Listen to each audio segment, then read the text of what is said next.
perkutut semar lungguh itu memang ada dan tidak banyak yang bisa mendapatkan, walaupun sudah terbukti bisa duduk di sangkar.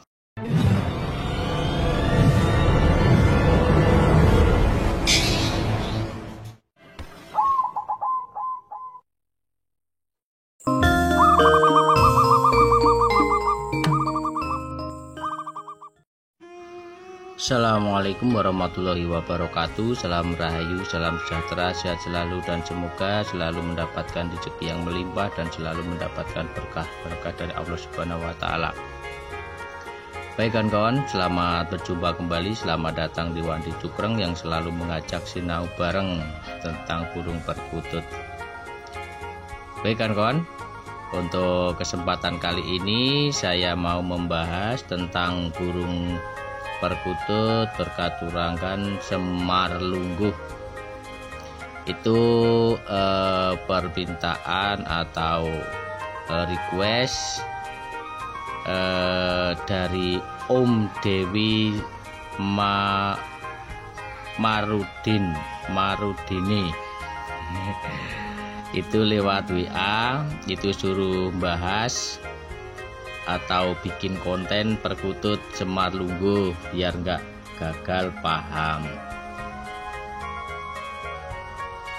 Dan di YouTube komentar di YouTube-nya juga kemarin sempat komentar, ditunggu ya burung perkutut berkaturanggan semar lungguhnya Om. Gitu. Nah, ini Om Dewi Marudini. Memang saya kalau bikin kontennya ini agak lambat karena saya sebetulnya cari untuk video atau gambarnya ya semar lungguh yang sebenarnya itu yang agak susah.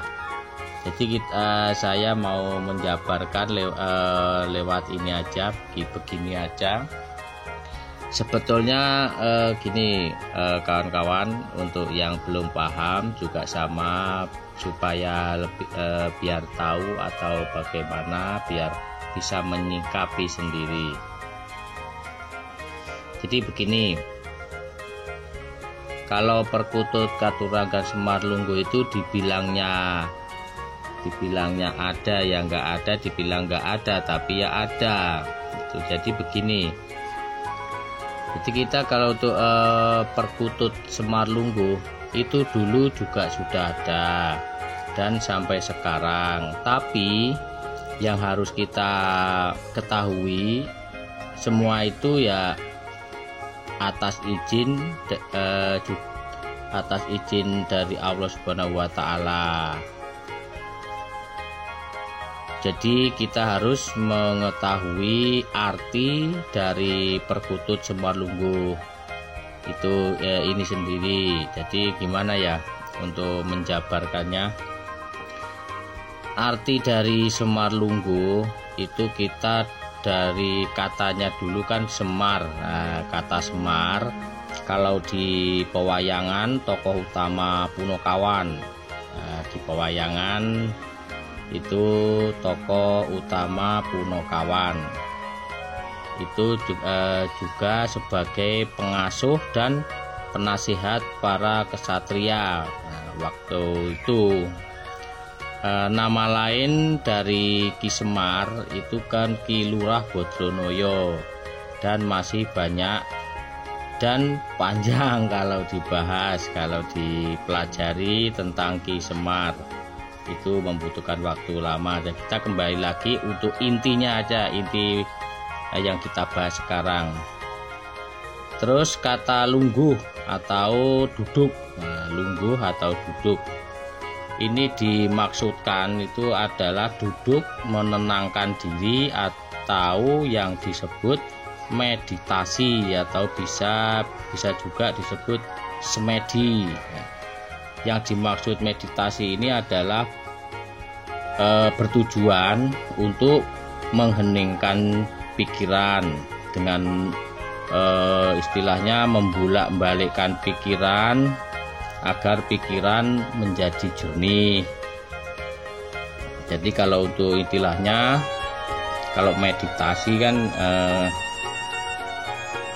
mengheningkan pikiran. Jadi gimana ya untuk bisa menjadi pemikiran yang puyeng. Nanti kalau kita meditasi kan bisa jadi jernih, menenangkan diri lah ibaratnya begitu. Itu dan supaya menjadi tenang, jadi pikiran itu tenang dan hilang dari beban pikiran yang selalu membuat buyar atau menjadi jadi tenang. Kalau kita meditasi menjadi tenang.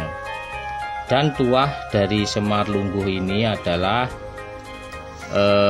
satu untuk ketenangan batin atau untuk ketenangan, ketentraman, kemuliaan, kehormatan, dan kerezekian, gitu kan kawan. Nah, dalam menyingkapi yang banyak terjadi adanya perkutut Semar Lungguh, ini ada beberapa hal yang harus diperhatikan, karena perkutut Semar Lungguh ini adalah katurangan yang sangat pemilih dan super pemilih, dan itu juga jarang ada sebetulnya. Kalau yang asli yang benar-benar bertuah itu sebetulnya jarang ada. Bagaimana ciri atau ciri laku dari Semar Lungguh yang ada itu? Nah, kita lihat dari perkutut itu sendiri. Soalnya perkutut bisa jadi duduk itu kalau di logika itu yang terjadi selama ini yang kawan-kawan pada tahu, soalnya banyak sekali yang banyak yang mendapatkannya. Itu sebetulnya banyak sekali. Jadi gimana ya, soalnya kalau perkutut bisa duduk itu karena biasanya itu saking girasnya, dan biasanya giras, dan saking girasnya itu kan kelelahan, akhirnya jatuh dan posisinya duduk. Karena apa? Karena biasanya perkutut kalau gerabakan itu ekor selalu ke depan, dan biasanya itu kan keluar tuh dari jari-jari sangkar. Jadi keluar ke jari-jari sangkar saking girasnya, dan saking capeknya jatuh, biasanya itu nyangkut dan akhirnya seperti duduk. Itu yang terjadi biasanya begitu, menduduki ekor. Nah, ini yang biasanya terjadi. Tapi kalau yang benar-benar Semar Lungguh itu, kata sesepuh dulu itu perkutut ini kalau duduk biasanya itu ada di posisi di tengah-tengah sangkar, dan ini juga sangat jarang memunculkan atau ke posisi duduk atau memunculkan ciri lakunya. Itu juga sangat jarang, dan biasanya kalau dulu nih kalau salah ya mohon maaf, kalau dulu katanya kalau duduk itu biasanya malam. Kalau enggak malam ya waktu-waktu posisi apa ya, kondisi tenang. Biasanya kondisi tenang itu biasanya bisa memunculkan posisi duduknya. Dan kalau memang ada perkutut ini biasanya sudah selaras sama ndoronya, atau yang dipastikan itu sudah lama dirawat oleh tuannya. Selama secara tidak langsung itu memberi contoh atau memberi atau apa ya, itu kayak filosofi bahwa setiap manusia harus bisa berserah diri kepada Tuhan Yang Maha Esa atau Allah Subhanahu wa Ta'ala, dan harus bisa merenungkan diri supaya kita bisa menjadi orang yang lebih baik. Nah, itu kan kawan. Jadi kesimpulannya, perkutut semar lungguh itu memang ada dan tidak banyak yang bisa mendapatkan, walaupun sudah terbukti bisa duduk di sangkar. Yang benar-benar semar lungguh itu hanya beberapa kali untuk menampakkan posisi duduknya, dan ini juga perkutut yang benar-benar bertuah. Dari zaman dulu itu juga sudah ada, cuman jarang dibahas karena memang jarang yang mendapatkannya yang benar-benar seperti yang dicirikan atau diciri laku burung katuranggan tersebut. Dan zaman sekarang sudah banyak kawan-kawan, memang, dan zaman sekarang itu sudah banyak yang bisa mendapatkannya, yaitu karena setiap duduk itu dikira sudah semar lungguh, padahal duduk karena gerabakan dan kecapean atau jatuh dan posisi ekor terduduki. Nah, kalau yang semar lungguh biasa itu biasanya itu ekornya ciri-ciri yang lain itu, ciri-ciri yang lain itu semar lungguh itu kurang lebihnya itu ekornya itu nggak bisa rapi. Nah, satu ekornya nggak bisa rapi dan ekornya itu agak pendek. Burungnya juga nggak terlalu gede, agak bulat. Terus ekornya nggak panjang dan nggak bisa rapi, ujung-ujungnya itu pasti rusak. Dan semua itu ya kembali lagi kepada Allah Subhanahu wa Ta'ala, dan semua terjadi juga atas kehendaknya dan atas izin dari Allah Subhanahu wa Ta'ala. Apa yang tidak bisa terjadi pasti tidak ada yang tidak mungkin.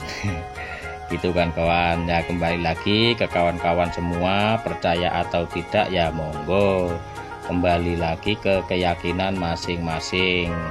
Intinya kita yakin rezeki maut hanya Allah Subhanahu wa Ta'ala segalanya. Gitu kan kawan, kurang lebihnya untuk Om Devi Marudin, untuk Om Devi Marudini, kurang lebihnya kayak seperti ini untuk penjelasannya untuk perkutut katuranggan semar lungguh. Baik kan kawan, untuk kesempatan kali ini semoga bermanfaat. Kalau ada yang kurang yang mohon ditambahi, kalau yang pengen bisa dikoreksi ya dikoreksi. Untuk Om Devi Marudin atau Marudini, semoga terjawab. Terima kasih atas requestnya, dan saya akhiri dulu untuk kesempatan kali ini. Kalau ada kata-kata yang kurang berkenan di hati, saya mohon maaf. Kalau ada saran kritiknya silahkan tulis di kolom komentar, dan untuk kalau mau bertanya ya silahkan bertanya. Kalau bisa saya jawab, kalau tidak ya mohon maaf, saya usahakan jawab. Oke kan kawan, saya akhiri dulu. Assalamualaikum warahmatullahi wabarakatuh.